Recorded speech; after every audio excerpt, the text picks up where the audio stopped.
हिंदवी स्वराज्य संस्थापक राजे शिवछत्रपती यांना मानाचा मुजरा।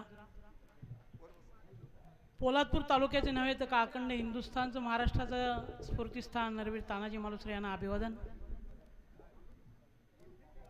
महामानव डॉक्टर बाबासाहेब आंबेडकर यांना मानाचा मुजरा।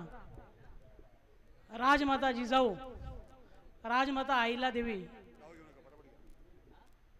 यांना मानाचा मुजरा। हिंदू हृदय सम्राट शिवसेना प्रमुख बाळासाहेब ठाकरे धर्मवीर आनंद दिघे यांना अभिवादन करून श्री पोलादपूर तालुक्याचं वैभव आणि सर्व आमच्या युवांचं नेतृत्व सन्माननीय चंद्रकांत कळंबे साहेब यांचं इथे आगमन झालेलं आहे। आम्ही त्यांचं हार्दिक स्वागत करतो। मित्र, ही आजची कॉर्नर सभा ही दुसरी सभा आहे।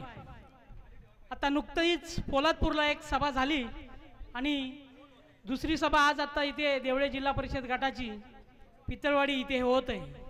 आपल्या सर्वांना ज्ञात आहे की आपण आजची सभा कशासाठी घेत आहोत। आपले लोकप्रिय आमदार कार्यसम्राट आमदार भरतशेठ गोगावले साहेब हे चौथ्यांदा निवडणूक लढवत आहेत। मित्रो, गेल्या 15 वर्षामध्ये आपल्या विभागाचा विकास करण्यासाठी जे विकास पुरुष म्हणून ज्याने आपल्याला खंबीरपणे साथ दिली ते आपल्या सर्वांचं लाडकं नेतृत्व आमदार भरतशेठ गोगावले साहेब यांनी गेल्या 2.5 वर्षामध्ये सत्तेमध्ये सहभागी झाल्यानंतर आपल्या अक्षरशः विकासाचा पाऊस पडला। मग धरणं असतील, पाणी पुरवठा योजना असतील किंवा रस्ते असतील। महापुरामध्ये सन 2021 मध्ये सर्व रस्ते आपल्याकडचे बाधित झाले होते, आपले पूल वाहून गेले होते।